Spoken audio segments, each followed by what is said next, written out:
India 2047க்குள்ள நாட்டினுடைய ஆண்டு வருமானம் பல மடங்கு உயரப் போகுதாக, அதுவும் பர்டிகுலரா சீனா, யூஎஸ், ஜெர்மன் இந்த மாதிரி பல்வேறு நாடுகளை தூக்கி போட்டு இந்தியா ஒரு மிகப்பெரிய வளர்ச்சி எட்ட போவதாக வேர்ல்டு பேங்க் வந்து அறிவிச்சிருக்காங்க.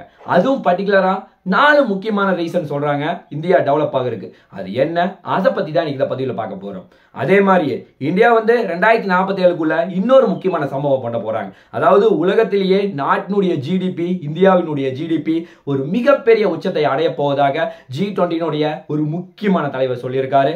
அதனுடைய உண்மைத்தன்மை என்ன, அதை பத்தி தான் டீடைலா இந்த பதிவுல பார்க்க போறோம். ஆக்சுவலா இது வரைக்கும் நம்ம நாட்டினுடைய முன்னாள் குடியரசுத் தலைவர் 2020க்குள்ள இந்தியா வல்லரசு ஆகும் அப்படின்னு சொல்லிட்டு இருந்தார். ஆனா இது வரைக்கும் ஆக முடியல. 2025 ஆச்சு. பட் 2047ல ஒரு மெடிக்கல் மிராக்கிள் நடக்க போகுதா, அதையும் இன்னைக்கு இந்த பதிவுல பார்க்க போறோம். வணக்கம் நண்பர்களே, welcome back to gold Vel official channel. First நம்ம பார்க்க போற ஒரு முக்கியமான விஷயம் என்னன்னா, வேர்ல்டு பேங்க் வந்து ஒரு முக்கியமான அறிவிப்பை வெளியிடறாரு. அதுவும் பர்டிகுலரா இந்தியாவை பத்தி. இந்தியா வந்து 2000 இருந்து 2024க்குள்ள கிட்டத்தட்ட 24 வருஷத்துல கன்சிஸ்டன்சியா பார்த்தா 6.2% வந்து நம்ம நாட்டினுடைய ஆண்டு வருமானம் இருக்கு. பட் 2025 இருந்து 2047க்குள்ள கிட்டத்தட்ட 22 வருஷம் நம்ம நாட்டுக்காக, நாட்டு மக்கள் ஆகட்டும், அதே மாதிரியே கவர்மெண்ட் ஆகட்டும், எல்லாரும் நாட்டுக்காக உழைச்சா இந்தியா வந்து ஒரு மிகப்பெரிய வல்லரசு நாடா மாறப்போகுது. அதுவும் பர்டிகுலரா சைனா, யூஎஸ், ஜெர்மன் இந்த மாதிரி பல்வேறு நாடுகளை தூக்கி போட்டு இந்தியா முதலிடத்துக்கு போறதுக்கு நிறைய வாய்ப்பு இருப்பதாக வேர்ல்டு பேங்க் வந்து அறிவிக்கிறாங்க.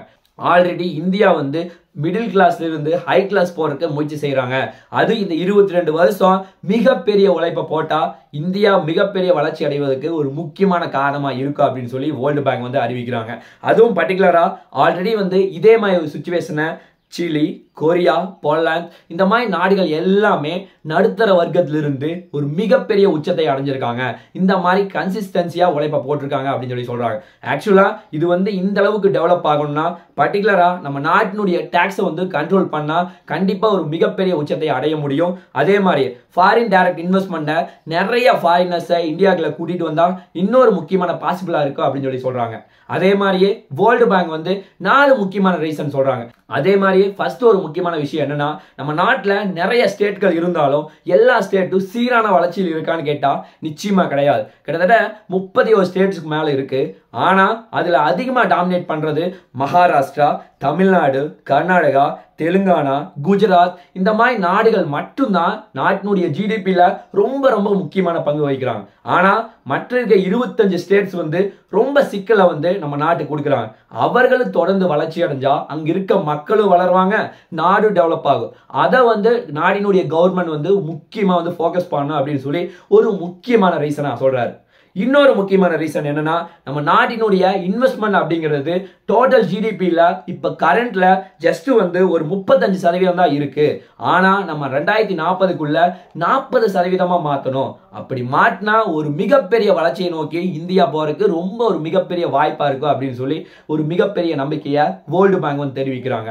அதே மாதிரியே 4வது ஒரு முக்கியமான ரீசன்னா, நம்ம நாட்டினுடைய ப்ரொடக்ஷன் ரேட்டை அதிகம் பண்ணணும். அப்படி அதிகம் பண்ணணும்னா நமக்கு முக்கியமான தேவையே MSME தான். அது பர்டிகுலரா சிறு குறு தொழில் நிறுவனங்கள் அவர்கள் டெவலப் ஆனாவே நம்ம நாட்டினுடைய ப்ரொடக்ஷன் ரேட்டை அதிகம் பண்ணலாம். ஏன்னா கிட்டத்தட்ட 70 இருந்து 80% பேர் வந்து MSMEயில் தான் அதிகமா வந்து கம்பெனி வச்சிருக்காங்க. ஆனா அவர்களால பெரிய கம்பெனியோட காம்படிட் பண்ண முடியதில்லை. அதுக்கு முக்கியமான காரணம்னு பார்த்தா, நம்ம நாட்டில் கவர்மெண்ட் வந்து நிறைய கடன் கொடுக்கறது இல்லை, எக்ஸ்பென்சஸ் வந்து நிறைய ஜாஸ்தி ஆகுது. அதனால அவர்கள் வந்து குறைந்த ரேட்டுக்கு எந்த பொருளையும் உருவாக்க முடியதில்லை. அதுவும் பர்டிகுலரா எக்ஸ்போர்ட் நிறுவனங்கள், பெரிய நிறுவனங்கள் எல்லாருமே அவர்கள் வந்து சீப் ரேட்டுக்கு பண்ணி கொடுக்குறாங்க.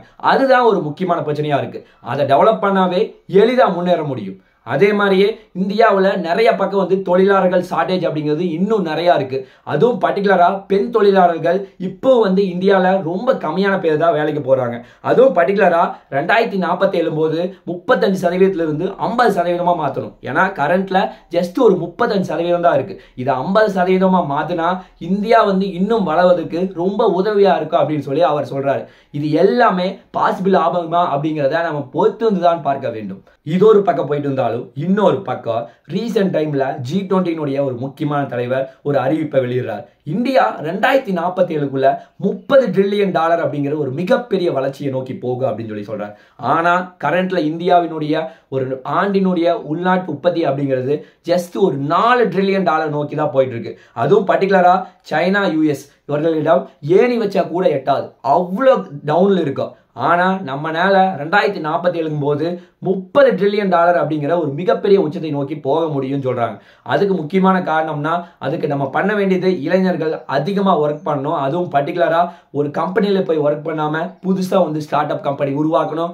அதே மாதிரியே இங்க வந்து அதிகமான இளைஞர்கள் என்டர்டைன்மெண்ட்டுக்கு செலவு பண்றாங்க, அது எல்லாத்தையுமே குறைக்கணும். அதுவும் பர்டிகுலரா இன்ஸ்டாகிராம், ஃபேஸ்புக் இந்த மாதிரி நிறைய வந்து டைம் ஸ்பெண்ட் பண்ணிருக்காங்க. அந்த டைம் எல்லாத்தையுமே குறைச்சிட்டு நம்ம நாட்டில் புதுசா ஒரு ஆப் உருவாக்கி அதன் மூலமா வந்து டெவலப் பண்ணலாம். அதை கொண்டு போய் வெளிநாட்டுக்கு வித்துட்டு நம்ம நாடு வந்து ரொம்ப சூப்பரா இருக்கலாம். இந்த மாதிரி பல ஐடியா வந்து அவர் சொல்லியிருக்காரு.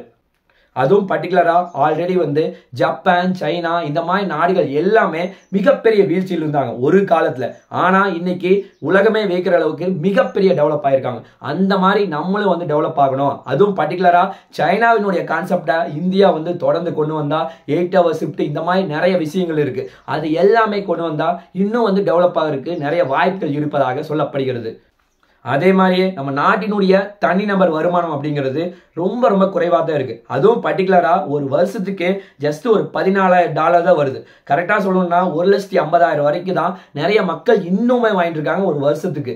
அதாவது இது வந்து ஒரு நாளைக்கு வேலைக்கு போனா தான் சாப்பிட முடியும் அப்படிங்கிற ஒரு மோசமான சுச்சுவேஷன் இந்தியாவில் இன்னும் போயிட்டு தான் இருக்கு. இதை எல்லாத்தையுமே மாற்றணும் அப்படின்னா ஒவ்வொரு ஸ்டேட்டை வந்து நம்ம டெவலப் பண்ணணும். மகாராஷ்டிரா, பீகார், மத்திய பிரதேஷ், சத்தீஸ்கர், ஜார்க்கண்ட், ஆந்திர பிரதேஷ், அஸ்ஸாம், மேகாலயா, ராஜஸ்தான் இந்த மாதிரி ஸ்டேட்ஸ் எல்லாமே மிகப்பெரிய வீழ்ச்சி நோக்கி தான் போயிட்டு இருக்கு. என்னதான் வந்து மகாராஷ்டிரா, தமிழ்நாடு வந்து பெரிய லெவலில் நம்ம நாட்டினுடைய ஜிடிபியில் கான்ட்ரிபியூஷன் இருந்தாலும் இந்த மாதிரி சின்ன சின்ன ஸ்டேட்ஸ் எல்லாமே டெவலப் பண்ணால் மட்டும்தான் நம்ம நாடு வந்து ஒரு மிகப்பெரிய வளர்ச்சி நோக்கி போகும். இந்த ஏரியா தான் இந்தியா வந்து ரொம்ப ரொம்ப முக்கியமாக கான்சன்ட்ரேட் பண்ணணும். அதுவும் பர்டிகுலராக இந்தியாவில் ஒரு பர்டிகுலராக ஒரு ஸ்டேட் வந்து டெவலப் ஆகணும்னா ரொம்ப ரொம்ப முக்கியமானதுன்னா ஒன்று கல்வி, இன்னொன்று சுகாதாரம், இன்னொன்று இன்ஃப்ராஸ்ட்ரக்சர். இது எல்லாமே கரெக்டாக இருந்தால் மற்றது எல்லாமே ஆட்டோமேட்டிக்கா நடக்கும். அதை மட்டும் தான் கவர்மெண்ட் வந்து ஃபோக்கஸ் பண்ணணும். அதே மாதிரியே இந்தியா வந்து வளராம இருக்கிறதுக்கு ரொம்ப ரொம்ப முக்கியமான காரணம்னா அது கரப்ஷன் அப்படிங்கிற ஒரு கொடிய நோய் தான். ஏன் அப்படின்னா உலகம் முழுவதும் மொத்தம் 195 நாடுகள் இருக்கு. அதுல இந்தியா வந்து 96வது இடத்துல இருக்கு. அவ்வளவு பெரிய கரப்ஷன்ல இந்தியா இருக்கு. அதை எல்லாத்தையுமே வந்து கண்ட்ரோல் பண்ணா மட்டும்தான், சட்டங்கள் கடுமையானால் எல்லாமே ஆட்டோமேட்டிக்கா மாறும். அதை பண்ணா மட்டும்தான் நம்ம நாடு வந்து ஒரு வளர்ச்சி நோக்கி போக முடியும். இல்லைன்னா அவன் வந்து பெரிய பெரிய ஆளுகள்லாம் சாப்பிட்டு இங்க இருக்க ஏழைகள் எல்லாமே இன்னும் வீழ்ந்துட்டு தான் இருப்பாங்க. அதாவது இன்னும் சுருக்கமாக சொல்ல போனா இந்தியாவில் 80 கோடி மக்கள் ரேஷன் அரிசி சாப்பிட்டு தான் வாழ்றாங்க. அந்த மாதிரி கொடூரமான ஒரு சுச்சுவேஷன் தான் இந்தியா இருக்கு. அதனால அங்க எல்லாமே ஃபோக்கஸ் பண்ண வேண்டிய கடமை வந்து கவர்மெண்ட்டுக்கு இருக்கு. இது எல்லாமே எப்படி போகும் அப்படிங்கிறத நம்ம பொறுத்திருந்து தான் பார்க்க வேண்டும். அதே மாதிரி இந்தியா வந்து 2020 ஒரு மிகப்பெரிய வல்லரசு ஆகும் அப்படின்னு சொல்லி நம்முடைய முன்னாள் குடியரசுத் தலைவர் அப்துல் கலாம் கனவு கண்டார். ஆனா 2025 ஆச்சு, இதுவரை கனவு காணல. பட் இந்தியாவில் இருக்க எல்லாருமே வந்து இப்போ ஃபோக்கஸ் பண்றது 2047. ஏன்னா 2047க்குள்ள இந்தியானால முடியும், அது வந்து யங்ஸ்டர்ஸ் வந்து அதிகமா இருக்காங்க, அவர்கள் வந்து ஃபோக்கஸ் பண்ணா முடியும் அப்படின்னு சொல்லி ஒரு மிகப்பெரிய நம்பிக்கையை எல்லாத்துக்கும் வந்து இப்போ விதைக்க போறாங்க. இது எப்படி போகும் அப்படிங்கிறத பொறுத்திருந்து தான் பார்க்க வேண்டும். பார்க்கலாம் என்ன நடக்குது என்று சொல்லி. நாளைக்கு இன்னொரு நல்ல ஒரு வீடியோவில் உங்களை நான் சந்திக்கிறேன். நன்றி, வணக்கம், தேங்க்யூ, ஜெய் ஹிந்த்.